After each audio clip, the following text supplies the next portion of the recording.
You know, what's happened is with Brock, you know, we said there's going to be an announcement in 3 weeks, but it's an 8-week injury. So, you know, we wanted to make sure that, you know, we had ourselves covered, that, you know, our players have worked hard this year, our coaches have worked hard. For our fans, we want to stay in the race here coming down the stretch, and so we figured like this was something we could do to help them. What do you like about Tyler as a player? Well, he's, you know, he can shoot the puck. He does a lot of the same things that Brock did for us. You know, he's got experience. He's won Stanley Cup, so we just figured it was a good fit for our group. Jim, can I just walk you back on Brock's injury going from 4 weeks to 8 weeks? Severity's changed when you spoke to us yesterday, or put it together? Yeah, like, so, you know, we said we're going to give an update in 3 weeks, but it looks like it's going to be more severe than, you know, what we originally thought. So it's an 8-week injury, so looks like he could be done for the year. So we want to make sure that we did something to show our players and coaches and fans that we want to compete here down the stretch. So is he going to require surgery? Is that what No surgery. Is this a trade that you were going to make whether Brock was injured or not? I don't think so. I don't think, you know, we looked at it like that. You know, when Brock was in the lineup, you know, he's a shooter for us. He's a scorer. This is something that, you know, to give our team a chance to remain in the pact and to compete, you know, for a playoff spot. That's our goal. And, you know, when it looked like he was going to be out for the rest of the year, we wanted to make sure that we addressed that and got him, you know, got some help, you know, for the rest of the guys on the team so we can stay competitive. Jim, it's a lot to give up if Tyler doesn't resign. How much did the lineage he has with Pearson from the days in LA play into this? I mean, they played on the line together. You could argue that that would be a nice couple winners for both. How much did that play into it? That there's some. Well, yeah. So we talked to Pierce about it before we made the deal. You know, they grew up playing together in LA. They're best friends. You know, Pierce had nothing but positive things to say about Tyler. When I talked to Tyler when we traded for him, he was really excited about, you know, the opportunity to come to our situation. You know, he likes the direction of the team, our young players, and, you know, he thinks that he can help us, you know, get to what we want to accomplish this year. Victor's now seeing the player in Toffoli got off to a slow start. He was scratched on Halloween by Todd McCollum, but he's got 21 points in his last 28 games, coming off a hat trick. Do you think you're starting to see the player who was a 20-goal guy a couple times and hit 30 goals once? Yeah, like he's the type of guy, like he's learned how to play the right way. He's strong on the walls, goes to the net hard, has a real good release on his shot, you know, can play the power play, can kill penalties. He has a good overall game, and, you know, but the main reason, you know, is for us to get him was his ability to shoot the puck and play on the power play and score for us coming down the stretch. Especially the right shot guy on PP1. Right. Jim, obviously this trade has hockey value for it, but just in terms of the message it sends to the locker room, could you talk about that? Yeah, well, like I said, as our players have competed and worked hard all year, and I didn't want, like, you know, with Josh Levo out now for the year and Michael Furland out for the year, and, you know, Brock with this injury, I wanted to send a message that, you know, I wanted to help the players in the locker room. I want to help the coaches. And, you know, it's been a positive vibe around the group this year, and I want to compete here coming down the stretch for a playoff spot. So, you know, you make the playoffs, you don't know what's going to happen in the playoffs. So that's the message I was trying to send by adding a player like Tyler to our group. Is Tyler a player you hope to sign going forward? Yeah, so we're going to I talked to his agent last night after the trade, and, you know, obviously the first step is to bring him here and see where he fits in and how he fits in, and, you know, and you know, I talked to him about, you know, maybe let's just see where it all goes, and at the end of the season, let's sit down and see if we can figure something out to keep him around here long term. Can you go back to Levo for a sec? When you say done for the season, no chance of him returning? Well, he's seeing a specialist, I think today or tomorrow, and I think the diagnosis he's going to be done for the season. Does that include the playoffs potentially? No, he could potentially be back. We'll have a better timeline, but we think it's through the regular season, and then we'll see. You know, I don't know if he'll be ready for the start of the playoffs, but we'll see how his rehab goes. Jim, these deals obviously are never free, but why do you think you can afford to give up Tyler Mann? Because I feel we have 7 players, young players in our system that I think are going to, you know, be on our team here in the next 2 or 3 years. I'm talking about players in Utica, draft picks that we've drafted the last couple of years. I count like 7 on the conservative side, and that's a third of the team. So, you know, you can't, and with the young, you know, the 5 or 6, 7 young guys we have now, that's 2/3 of our team in the next 2 or 3 years that are going to be 25 years and younger. So I just felt like with our prospect pool being as deep as it is right now, you know, it was a tough decision. I'm not going to lie. It's hard to, you know, we drafted them. We've worked with them. Chris Higgins has worked with them lots this year. But, you know, I just feel like we have enough good young players in our system that, you know, not all of them are going to play and make it, but I felt comfortable with the players we have coming that we'll be all right. Does the fact that you have 3 young centers right now, did that factor in at all positionally? No, not really, because I see him more as a winger than a center iceman.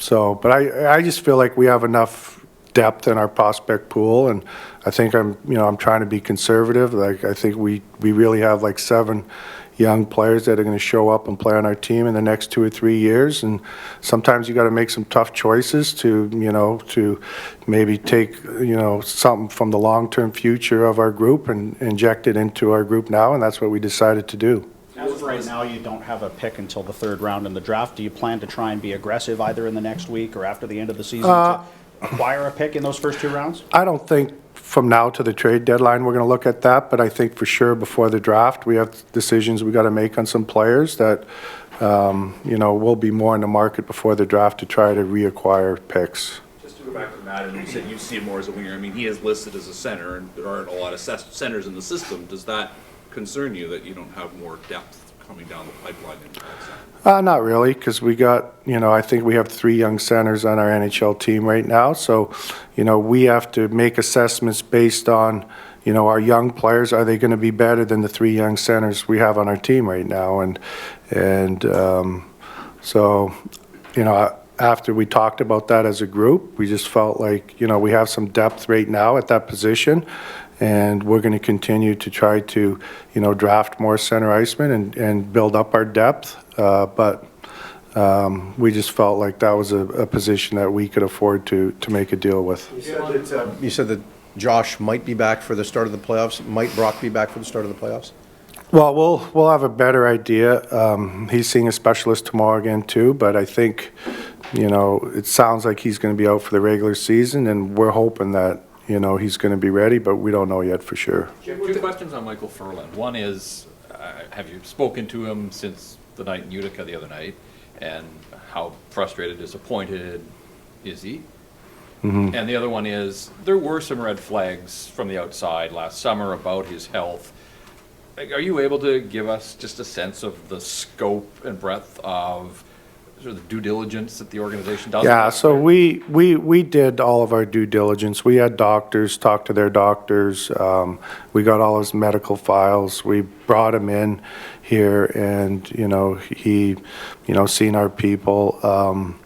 You know, when he got into that fight with Clifford, he, you know, got hit and you know, he got a concussion again. He's worked hard to try to get through that. Medically, you know, he was cleared from the concussion, so, you know, he wanted to go down and he tried to play. He just felt like when he played, he just didn't feel right.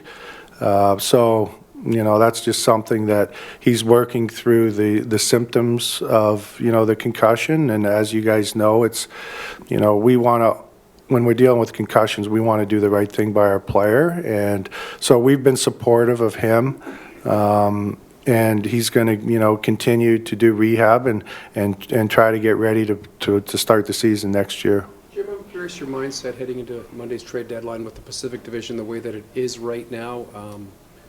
not to put all your chips in, or to tip your hand, but are you done, or would you like to even make a few more moves leading up to? Well, we're going to continue to work the phones and look at the market. I don't know, we could be done. If something, makes sense for us to try to fill the needs or the holes that we think we have on the team, we'll look to try to do that within reason. We don't have our first and second round pick right now for the draft, so I don't foresee us trading any more picks. But if something makes sense, maybe, with one of the young players that, we feel, we have enough depth at that position, we'd maybe look to do something like that. Jim, are you able to walk us through how this weekend sort of unfolded in terms of this trade coming together from sort of Friday when you get the Furlan news through to consummating the deal Monday evening? Yeah, well, so what happens is, all general managers, whether you're a buyer or seller, there's, a lot of interaction because you want to find out you want to learn about the market and what the market's going to bear and what you can afford to do and what you can't afford to do.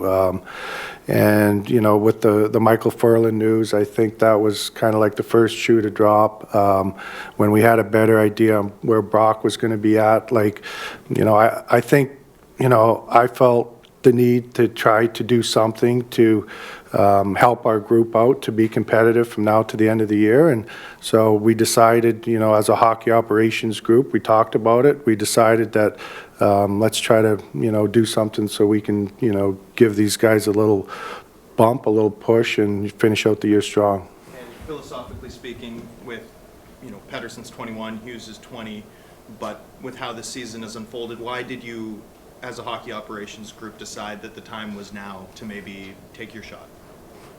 Well, because we want to be competitive from here till the end of the year. Like, we're in the pack of a tight playoff race.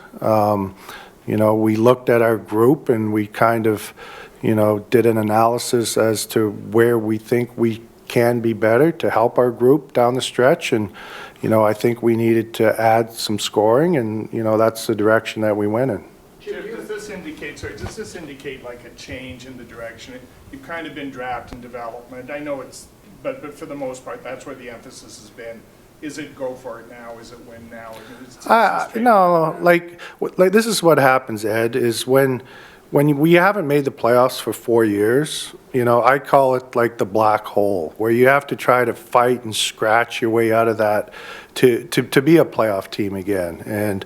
And so, I think we've been drafting well. We've been developing. RJ and Trent and his group down there have done a good job of developing our kids this year. We feel, like I said, conservatively, we have 7 young players that are going to be part of the Vancouver Canucks in the next 2 or 3 years. So,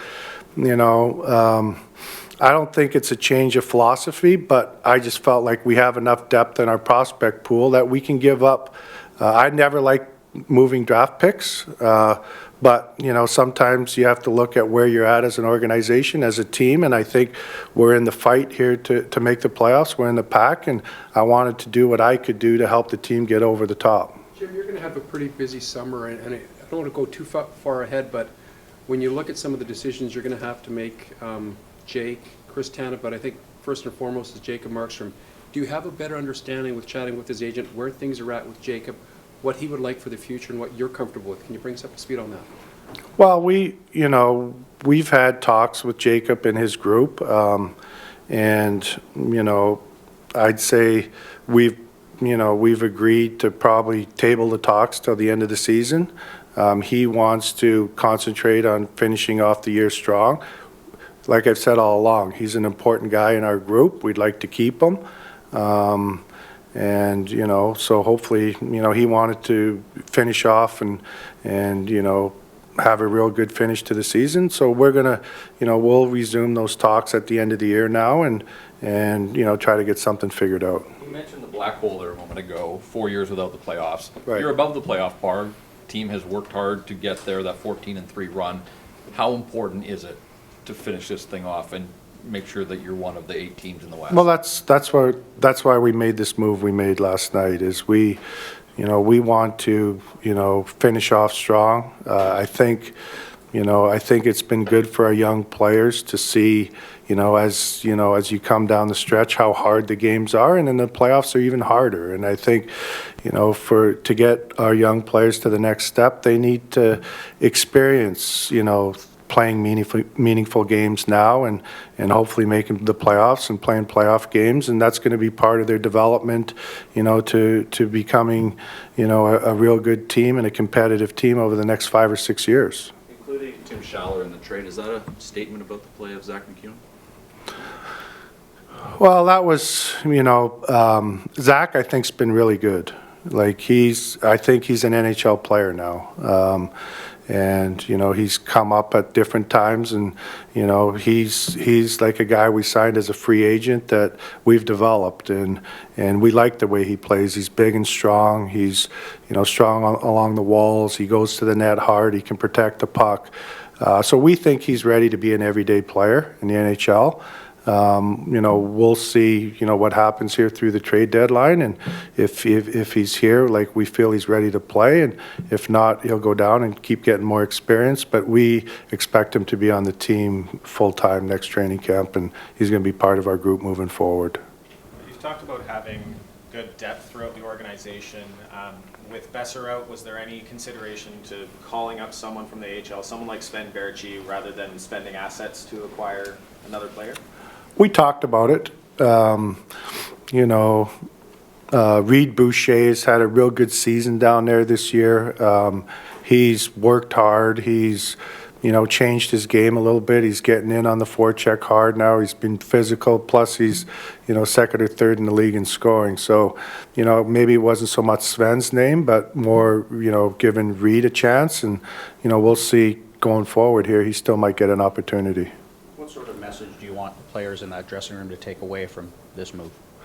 Well, we want them to know that, we appreciate their hard work through the season so far. We want to keep competing hard, working hard, and we want to be a playoff team, and we're going to do what we can do from our end to supplement, from the players' standpoint, from the coaches, and, for our fans. Like, our fans are excited, and they want to see us make the playoffs, and we're trying to do what, we can do from our end to make it all work. You're sitting with a couple of empty roster spots this morning. Does that give you some flexibility, or is Tyler Mott close to? He's close. Yeah, he's going to practice today, but he's close. What has this team showed you the most throughout the season? I think their resiliency, like how hard, like when, we've had different losing streaks, and, they've always come back and, competed hard and found ways to win games, and, like they're a group that I think they care a lot about each other, and they work hard for each other, and so that's, when I look at this group, maybe, we got to be more than the sum of all of our parts, but I think, with the togetherness of the group as a whole, I think, we can do that.